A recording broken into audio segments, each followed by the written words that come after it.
भगवान कह रहे हैं कि जो मेरी शरण में आता है, कितना बड़ा पापी क्यों नहीं हो, जीवन भर पाप किए हों, अगर वो मेरी शरण में आता है तो मैं उसके सारे पाप भी हरण कर लेता हूँ, छीन लेता हूँ।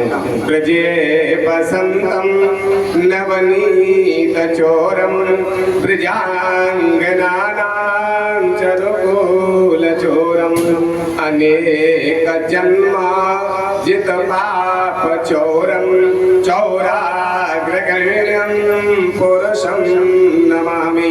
भगवान कहते हैं अनेक जन्मार्जित पाप चौरम, मैं अनेक जन्मों के, एक जन्म नहीं, इसी जन्म के नहीं, अनेक जन्मों के जो पाप होते हैं मैं उसको चुरा लेता हूँ। जो मेरी पूजा करता है, जो गिरिराज महाराज की पूजा करता है, उसके सभी अनेक जन्मों के पाप मैं चुरा करके उसको निष्पाप कर देता हूँ, अपने धाम में बुला लेता हूँ, में वास देता हूँ।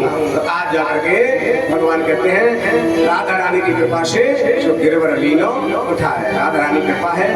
आज जाकर के गिरिराज महाराज को स्थापित किया, इंद्र के मान का मर्दन कराया, इंद्र ने वर्षा की थी 7 दिन 7 रात्रि तक, जितना भी जल वर्षा है अगस्त महाराज पूरे जल को पी जाते हैं, एक बूंद बाहर नहीं गई है। इंद्र के मान का मर्दन हुआ, इंद्र ने आकर के गिरिराज महाराज से पूजा की है, भगवान से प्रार्थना की कि हमें वास दे दो। भगवान ने कहा कि वृंदावन में वास उसी को मिलता है, वो समर्पण भाव से मेरी भक्ति करता है, उसी को वृंदावन में वास मिलता है, और मैं किसी को यहाँ वास नहीं देता हूँ। तूने यज्ञ किए हैं, अश्वमेध यज्ञ किए, इसलिए स्वर्ग मिलेगा तुझे, लेकिन ब्रज में वास नहीं मिलेगा। ब्रज का वास तो उसी को मिलता है जो भगवान का अनन्य भक्त होता है। इंद्र के लिए वापस कर दिया, ब्रह्मा को भी वापस कर दिया, वृंदावन धाम में वास भगवान का जो समर्पण भाव से भक्ति करते हैं उन्हीं को वास मिलता है।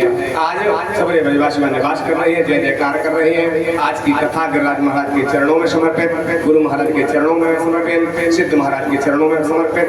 कल की कथा में भगवान के 16,108 विवाह होंगे, सुदामा चरित्र है, समय के अनुसार जैसा रहेगा। बस कल विश्राम की कथा है और परसों का भंडारा है, इसलिए जो आज तक नहीं आ पाए अगर अंतिम समय में आते हैं, अंत भला तो सब भला, कल की कथा में शामिल होते हैं तो 7 दिन का कथा सुनने का फल प्राप्त हो जाता है, गुरु महाराज का आशीर्वाद प्राप्त होगा। यहाँ एक पंथ 2 काज है। कहते हैं कि सुत दारा और लक्ष्मी पापी के घर होए, लक्ष्मी और धन और पत्नी और पुत्र तो पापी के भी होते हैं, लेकिन संत समागम हरि कथा तुलसी दुर्लभ।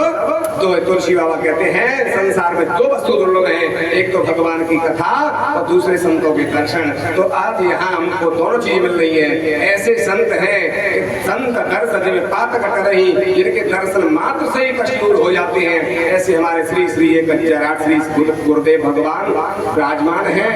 ऐसे के दर्शन करने मात्र से ही, दर्शन से ही कष्ट दूर होते हैं। तो यहाँ संतों के दर्शन, गुरु के दर्शन और भगवान की कथा दुर्लभ चीजें वो यहाँ प्राप्त हो रही है। तो आइए, यहाँ आपका बड़ा सौभाग्य है, आपके कई जन्मों के पुण्य होंगे तब गुरु महाराज के दर्शन हो रही है, अन्यथा दर्शन मिलना ही बड़ा दुर्लभ है। हमारे और आपके बहुत पुण्य है, तो अपना हमारे मध्य में कृपा करके गुरु महाराज यहाँ आते हैं। जो गुरु पूर्णिमा मनती है वो बहुत बड़ी अपनी कृपा है गुरु महाराज की, जो दर्शन देने यहाँ रही है। तो आइए सभी कल की विश्राम की कथा श्रवण करेंगे और परसों का गुरु महाराज का गुरु पूर्णिमा का भंडारा है, तो इसलिए कल अवश्य पधारे। आज की कथा गुरु महाराज के चरणों में समर्पित। श्रीमद् भागवते महापुराणे अध्याय श्री हरि नमः। बोली वृंदावन बिहारी लाल की।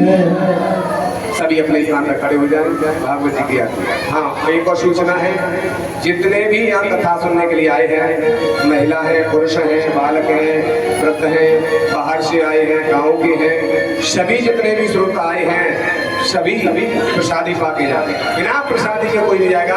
आज का भंडारा मंटो शर्मा डंडोली वाले, ये गुरु महाराज के चरण सेवक हैं, गुरु महाराज की सेवा में हर साल रहते हैं, आप सब जानते ही हैं, बताने की क्या बात है, सब लोग परिचित हैं। उनकी तरफ से गुरु महाराज की आज की चरण की सेवा प्राप्त हुई है। सभी प्रसादी पाके जाएंगे, चाहे गाँव के हो चाहे बाहर के हो। जी नहीं, हम तो गाँव वाले हम नहीं पाएंगे, ऐसा नहीं है, सब प्रसादी पाएंगे। जितने भी श्रोता आए हैं कथा सुनने, सभी प्रसादी पाके जाएंगे। बोलो गुरु महाराज की, सिद्ध महाराज की, बाबू महाराज की, राम भैया की। सभी आरती करेंगे, प्रसाद लेंगे और भंडारा पाकर लग जाएगा। सभी खड़े हो जाएं। ओम ज्वाला मानेंगे। नमाम रत्नेश्वरे नमाम चंद्रमा मनसो जातस्य जो सूर्यो अजायतः श्रोत्राद्वायश्च पुराणश्च मुखात् निर्जायतः।